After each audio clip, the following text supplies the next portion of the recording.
17 বছরের নির্বাসিত জীবন শেষে দেশে ফিরে লাখ লাখ মানুষের সংবর্ধনায় সিক্ত হয়ে এখন মা বেগম খালেদা জিয়াকে দেখতে রাজধানীর এভারকেয়ার হাসপাতালে আছেন বিএনপির ভারপ্রাপ্ত চেয়ারম্যান তারেক রহমান।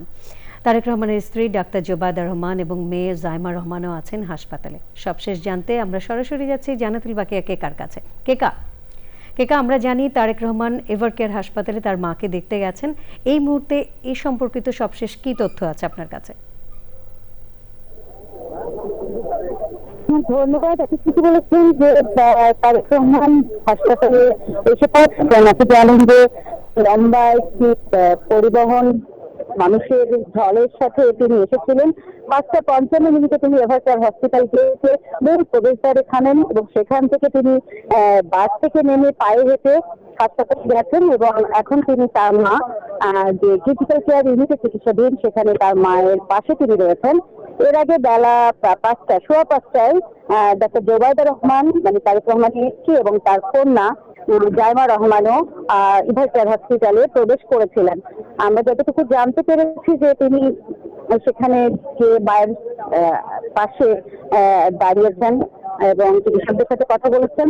এবং আমরা জানি যে ডাক্তার জুবাইদা রহমানের কিন্তু একজন চিকিৎসক এবং যতটুকু শুনেছি যে তারেক রহমান চিকিৎসক যে মেডিকেল বোর্ড যে রয়েছে বেগম খালেদা জিয়ার জন্য, সেই মেডিকেল বোর্ডের সাথে কথা বলেছেন এবং সেখানে তারা মত বিনিময় করেছেন।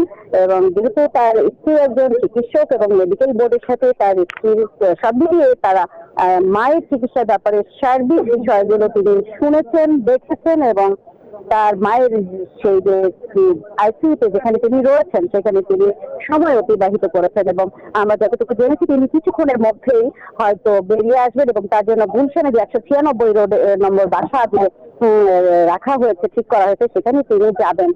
তো আসলে যেটা হয়েছিল যে আজকে দীর্ঘ একটা লম্বা জনঢল ঠেলে তিনি এখানে এসেছিলেন এবং বিএনপির পক্ষ থেকে যে ছুটিটা দেওয়া হয়েছিল বিকেল 4টায় এখানে আসবেন, তারপরে ঘন্টাখানেক থেকে তিনি বেরিয়ে যাবেন। যেহেতু এখানে প্রায় 2 ঘন্টা দেরি হয়েছে, আমরা ধারণা করছি যে 6টায় যেহেতু উনি ঢুকেছেন, এখন হয়তো ঘন্টাখানেক তো থাকবেন, সেই সুবাদে হয়তো বেরিয়ে আসবেন, এটা একটি কথা। এবং তার দীর্ঘ লম্বা জার্নির কারণে তার হয়তো এক ধরনের ক্লান্তিনেস থাকতে পারে।